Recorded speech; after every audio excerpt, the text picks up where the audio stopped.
Hi Year 8s, let's look at our next unit on linear graphing. It follows on nicely from our unit on linear equations. So we're going to be starting on chapter 9a called the number plane, and this is really a lesson about consolidating your understanding about Cartesian planes and linear graphing from year 7 and possibly upper primary school as well. Okay, so you'll remember that a Cartesian plane is where we have two axes that cross over at 90 degrees, an exact angle of 90 degrees. The y-axis is the axis that is vertical. It runs from top to bottom. And the x-axis is the axis that is horizontal. It runs from left to right or right to left. And the point where they cross over creates a 90-degree angle. Okay, 90 degrees here, 90 here, and 90 here, and then 90 here. Okay, so that's 360 degrees altogether.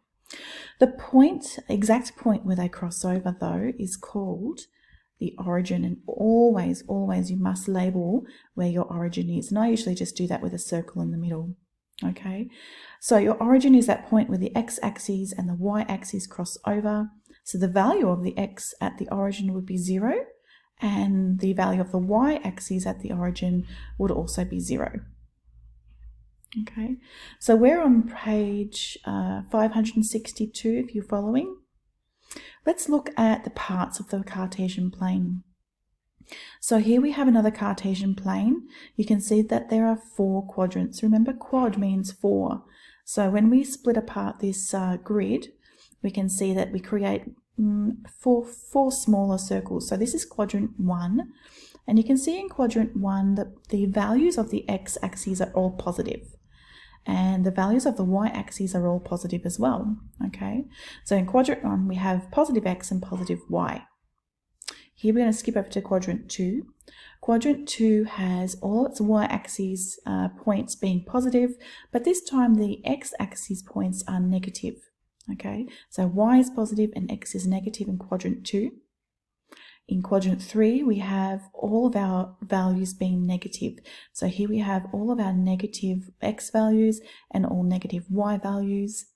And then in quadrant 4, we remain with the negative y values and positive x values. Okay. When we're looking at recording or plotting points on our Cartesian plane, we must remember that we're dealing in numbers. Okay, so negative numbers or positive numbers, and we always put the x value first.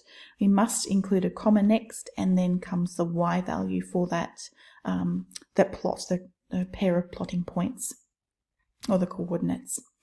Okay, so if you're a student who has a workbook that has the grid shape in it already, so the grid lines in it already, then fantastic, that's really good. You can actually use your workbook to rule up your Cartesian plane.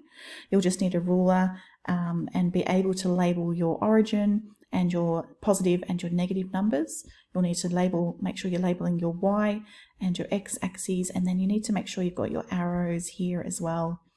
Okay, so I think for this lesson, the most you'll need is to go up to positive 10 and negative 10, positive 10 and negative 10 for both of those axes. Okay, so you can start ruling up if you like. If you're a student who doesn't have a grid book in your workbook, maybe you've got lines paper, I can show you a great website to use, and this is the one I'll be using today. Let's bring this back a bit more. So this website is called Desmos. No, it doesn't want to move it across that way. All right, so this website is called Desmos, and you can just go into your browser and write in Desmos, Desmos, and it will come up with www.desmos.com, and this is the website you want to use. So just click on that. Now it's free to use. It's got some great features on it, which you can use for free at the moment. You don't have to log in. You don't have to sign up. I haven't done that, so don't bother doing that. Just go to the top and click on Math Tools and click on that little downward arrow and go to Graphing Calculator. Okay, so here we have a Cartesian plane. It's already been plotted for us. You'll notice up the top here it says Untitled Graph, and I'll show you what happens when you click on it. it asks you to sign up. So I'm going to ask you not to title any of your graphs in this case, okay?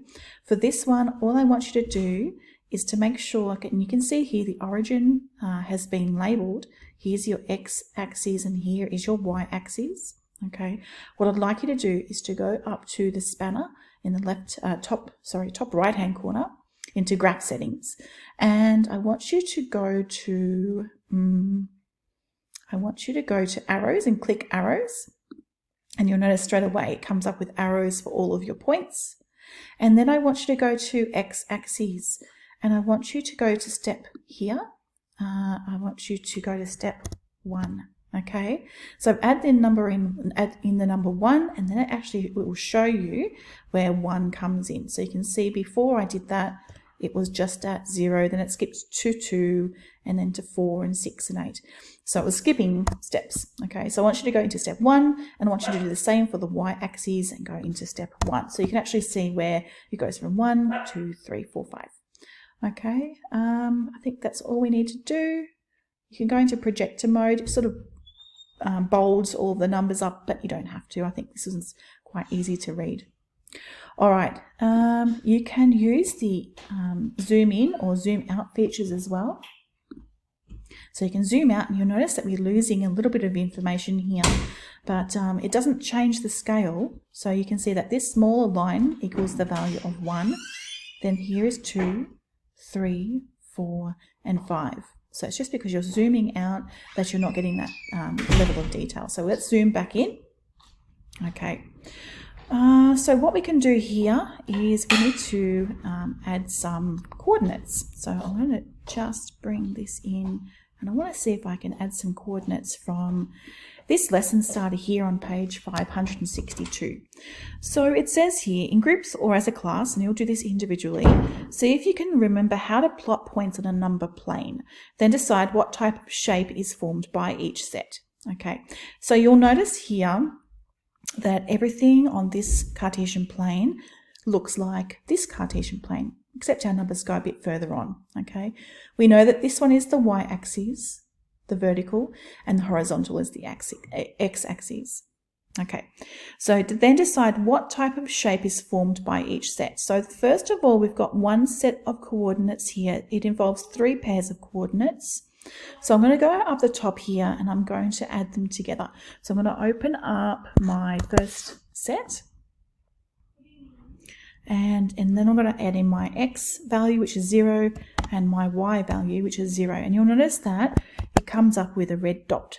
Now, if you hover over that dot and click on it and keep holding, then you can change the color of the dot. It can be blue or purple or orange. You can make it a cross, or you can make it a hollow circle.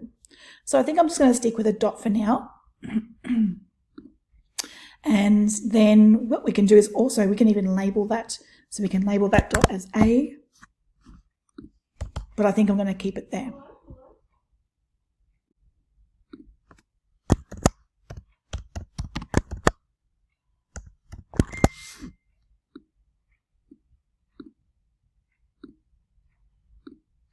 Okay, now that I've got my dot there, what I can do is go back to the question, and we've already done our first dot 0, 0, and now we're going to do our second dot 3, 1.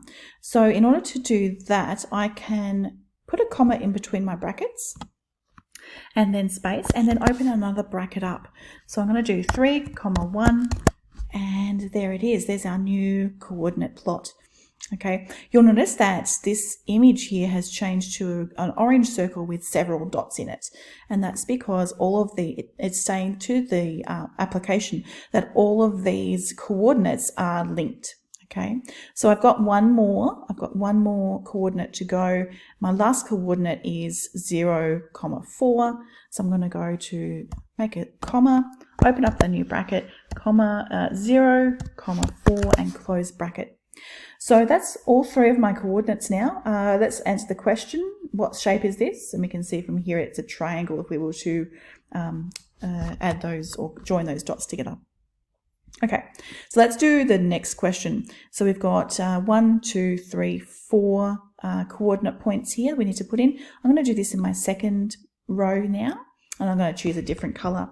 So let's start with brackets, -2, 3, close brackets, and I'm going to keep that as, whoop, I might just do another one so I don't get an error message. There we go, and I might change that color to green. Okay, now that's my second coordinate. I'm going to do my third coordinate, which is -1, 1, and -1, sorry. And our last one, don't forget to add the commas in between your brackets, is -1, 3, close bracket. So we can see now we've got 4 green coordinates, and what shape is this? That's our rectangle. All right, our last one is -3, -4, and 2, -4. Then we have C, which is 0 and -1. And our last one is -1, -1. And I'm going to change that color to purple. All right, so let's have a look at what shape this one is. That looks like a trapezoid to me, trapezium. All right, here we have answered those 3 lesson starter questions. What I'd like you guys to do now is either using Desmos or using your workbook is to try and work out the questions, or the answers rather, to our building understanding questions on page, what page? 563. So those 1, 2, and 3 questions, that's your work for today. Okay. And then I also want you to make sure that, because, remember you can't save these because you're not logged in or signed in. So what I want you to do is just take a screenshot of all your good work. Okay, maybe take a screenshot of the whole page so that you've got your day and your time in there as well, so I know whose it is. And then attach your name to that file and send it on to me. All right, good luck with everything there, guys. Again, rewatch and watch this video again if you get confused with Desmos. It is more like a trial and error lesson for you, so use the whole hour to have a go at all the different functions and features of this Desmos application. Good luck.